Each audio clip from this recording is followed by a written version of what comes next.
The naked truth, a question of perception. The human form, unclothed and vulnerable, has captivated artists for millennia. From the earliest cave paintings to contemporary installations, the nude has served as a powerful subject, capable of eliciting a spectrum of emotions: awe, contemplation, desire, offense. But where does art end and obscenity begin? This question, central to debates surrounding artistic freedom and censorship, continues to challenge our understanding of the nude and its place in society.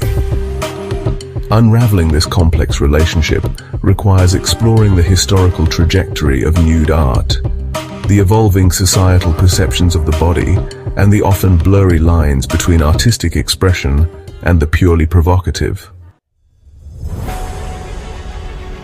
A history etched in the nude, from caves to canvas. Our ancestors, etching animal figures and voluptuous Venuses onto cave walls, laid the foundation for the nude in art history. These early artists used rudimentary tools and natural pigments to create their works, often in the depths of dark, echoing caves. The choice of location and subject matter suggests a deep connection to their environment and a reverence for the mysteries of life and creation. These early depictions, often imbued with symbolic meaning related to fertility and survival, illustrate an innate human fascination with the unclothed form.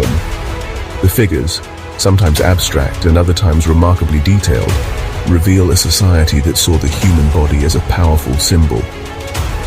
The emphasis on fertility symbols, such as the Venus figurines, underscores the importance of reproduction and the continuation of the community.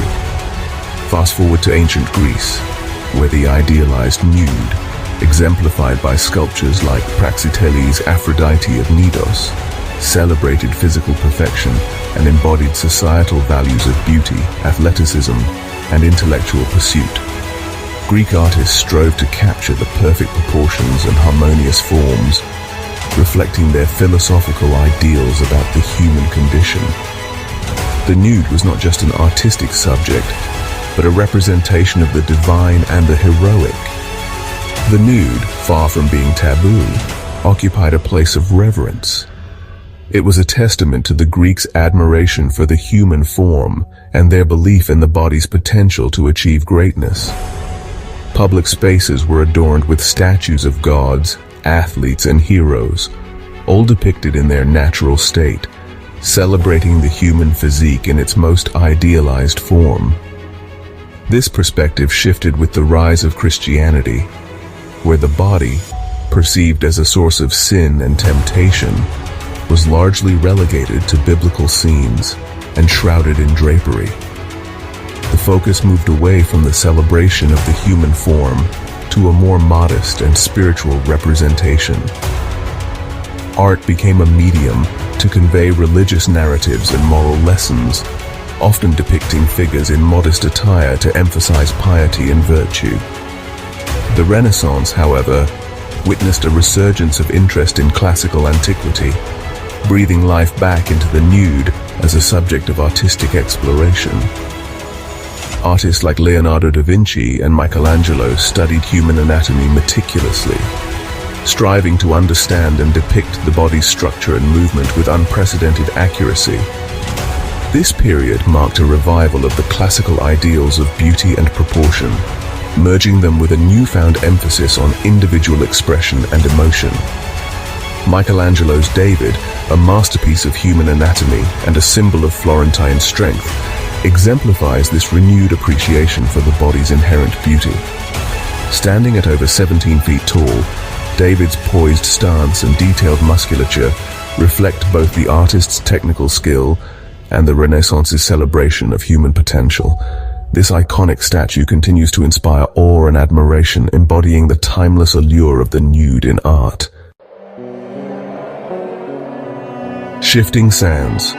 The morality of the unclothed form. The acceptance and interpretation of nudity in art have always been intertwined with prevailing social and cultural norms. Throughout history, the unclothed form has been a subject of both reverence and controversy. In many ancient cultures, nudity was celebrated as a symbol of purity, strength, and divinity. However, as societies evolved, so did their perceptions of the naked body. Victorians, for example, known for their social conservatism, often viewed the nude through a lens of moral scrutiny. The era's strict codes of conduct and modesty dictated that the human form be covered and concealed. Public displays of nudity, even in art, were often met with scandal and disapproval. Artists, navigating this climate, employed allegorical and mythological themes to imbue nude figures with a sense of respectability. By depicting gods, goddesses, and mythological heroes, they could explore the beauty of the human form while avoiding direct confrontation with societal taboos. These works were often seen as educational or moral lessons rather than mere displays of the body. However, the late 19th and early 20th centuries saw a gradual shift away from these restrictive attitudes. The rise of modernism brought with it a new wave of artistic expression, challenging the old norms and embracing the human form in its natural state. This period was marked by a growing interest in individualism and personal freedom. Modern artists, influenced by changing societal values and advancements in psychology, began to explore the nude with greater freedom and expressiveness. The works of Sigmund Freud and other psychologists opened up new avenues for understanding human sexuality and the subconscious mind, which artists eagerly incorporated into their creations. Artists like Egon Schiele and Gustav Klimt challenged conventional notions of beauty, depicting the body with raw honesty and exploring themes of sexuality and the human psyche. Their works often provoked strong reactions, both positive and negative, but undeniably pushed the boundaries of what was considered acceptable in art. This period marked a turning point, paving the way for even greater artistic freedom and more diverse representations of the nude in the decades that followed. Today, the unclothed form continues to be a powerful subject in art, reflecting ongoing dialogues about identity, body positivity, and the human experience. As society continues to evolve, so too will the ways in which we perceive and appreciate the naked body in art. A line in the sand when art provokes and offends. While the nude has secured its place in the art historical canon, certain depictions continue to spark controversy, raising questions about the boundary between art and obscenity.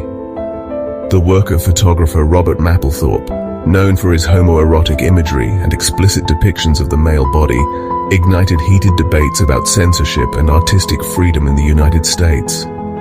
Similarly, Jeff Koons, a contemporary artist known for his kitsch aesthetic, has faced criticism for sculptures that feature sexually suggestive imagery, blurring the lines between high art and mass culture. These examples highlight the subjective nature of art appreciation and the difficulty in establishing universal standards for what constitutes obscenity. Michelangelo's David versus Koons' Made in Heaven context is king. When we look at these two vastly different works of art, it's essential to consider the context in which they were created and how they are perceived by the public. Understanding the context surrounding a work of art is crucial to determining its artistic merit and navigating the often subjective distinction between art and obscenity. The environment, the era, and the cultural backdrop all play significant roles in shaping our perception of art. Michelangelo's David, a monumental figure embodying Renaissance ideals, is revered for its technical mastery and symbolic significance. Created in the early 16th century, it represents the biblical hero David, a symbol of strength and youthful beauty.